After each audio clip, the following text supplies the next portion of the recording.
So today we're going to be talking about empty sella in neuro-ophthalmology. As you know, the empty sella can occur in just normal people, and that might be as high as 15% of normal people just have what looks like a partially empty or empty sella. And what we're going to concentrate today on is the secondary ones, not the primary ones. So you should know that that's a radiographic finding that we see on MRI scans of normal people. Incidentally, that's a primary empty sella. The secondary empty sella occurs because the Sella Turcica, so that's Sella and Turcica. It stands for Turkish saddle. So this is the bone which houses the pituitary gland at the bottom of the saddle, and then the pituitary stalk, and then the chiasm is above that.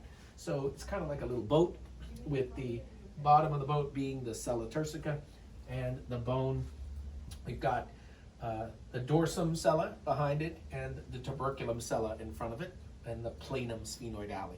So when you have a lesion in the sella, an intracellular lesion, it can grow and then come out of the sella and compress the optic chiasm. And so the prototype for that intracellular lesion with supracellular extension is the pituitary adenoma. But there are other supracellular lesions, meningiomas, craniopharyngiomas, etc., that can compress the chiasm and produce the typical thing, which in the book is bitemporal hemianopsia. But you know from a different lecture you can watch online, there are different visual field defects that occur in chiasm lesions.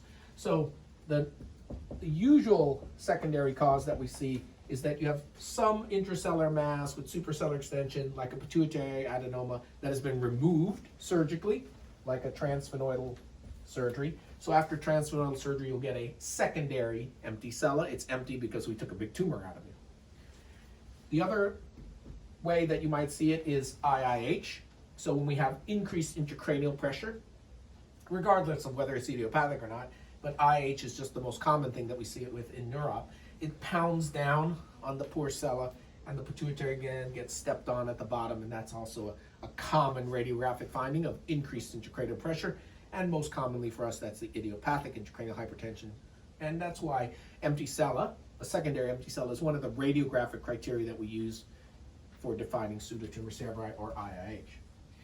And the reason you need to know it in neuro-op is sometimes patients can have vision loss from this secondary empty sella, or they can have pituitary dysfunction from this secondary empty sella syndrome. So in patients who have had transsphenoidal surgery, sometimes they keep losing their vision. The bitemporal hemianopsia keeps getting worse, or their acuity is getting worse, and they've got an optic neuropathy, and you scan them, and the scan report comes back stable postoperative change, secondary empty sella. But what we're really looking for is a distortion in the normal anatomy. So here's our normal boat with a normal sella and a normal pituitary at the bottom.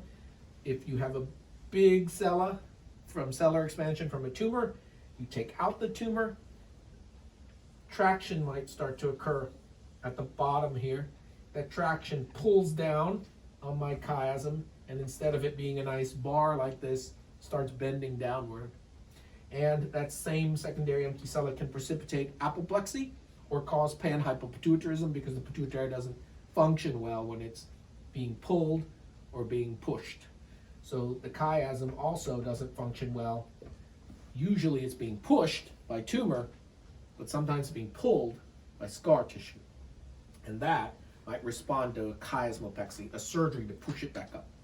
So you need to know a little bit about empty sella. It can be primary and normal. It can be secondary from increased intracranial pressure, or it can be secondary from a tumor that's been removed.